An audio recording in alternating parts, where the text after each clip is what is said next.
28 लाख सेविका सहायिका कार्यरत हैं और करोड़ों बच्चों जो 0 से 6 वर्ष के बच्चे हैं। आंगनवाड़ी कार्यकर्ता सहायिका मिनी बहनों से जुड़ी आज के इस वीडियो में हम एक नई अपडेट के बारे में बात करने वाले हैं, जो कि आप सभी आंगनवाड़ी कार्यकर्ताओं के लिए काफी महत्वपूर्ण है। आप लोग पहले इस पूरी वीडियो को अंत तक जरूर देखें।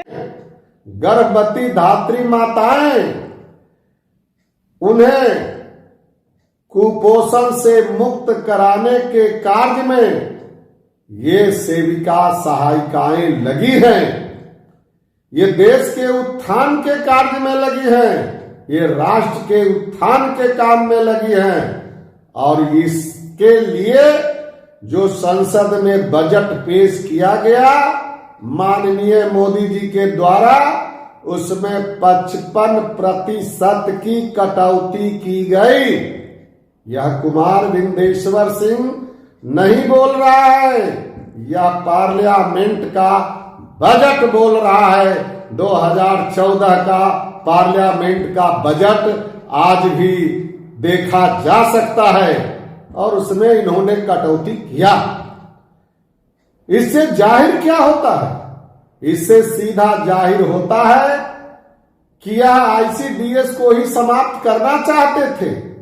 यह तो उस समय आंगनवाड़ी का संगठन, चाहे वह एटक हो, सीटू हो या अन्य संगठन, राष्ट्रीय स्तर पर 6 संगठन मिलकर करके और दिल्ली के में कन्वेंशन आयोजित किया और कन्वेंशन में जो घोषणा पत्र पारित हुआ, उसके तहत सरकार को चेतावनी दिया गया और घोषणा पत्र में यह कहा गया कि आईसीडीएस बचाओ, देश बचाओ और बजट बढ़ाओ। और जब यह काम नहीं होगा तो 15 फरवरी को पार्लियामेंट पर प्रदर्शन होगा। सरकार तो मानी नहीं। कश्मीर से लेकर कन्याकुमारी तक के आंगनवाड़ी सेविका सहायिकाओं का पार्लियामेंट पर प्रदर्शन हुआ और तब उसके बाद सरकार पीछे हटी, बजट को बढ़ाने का काम किया।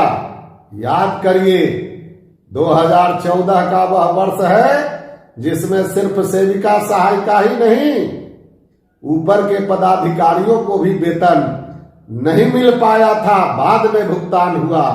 तो यह मोदी जी की मनसा है। अब तो ये और मजबूत हुए और अब तो पूरे ये खत्म करना चाहते। आप अभी देखा, यह पहला बजट है।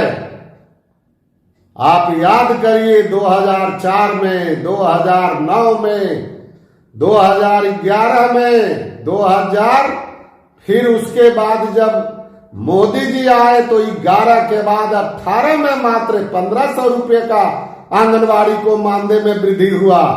और इस बार आशा लगाए हुए था पूरे हिंदुस्तान की आंगनवाड़ी सेविका सहायिकाएं, इस आशा में थी कि चलो अनदीना तो बढ़ता नहीं है, किसी साल तो ये देते नहीं है, कम से कम चुनाव के समय भी ये घोषणा करेंगे।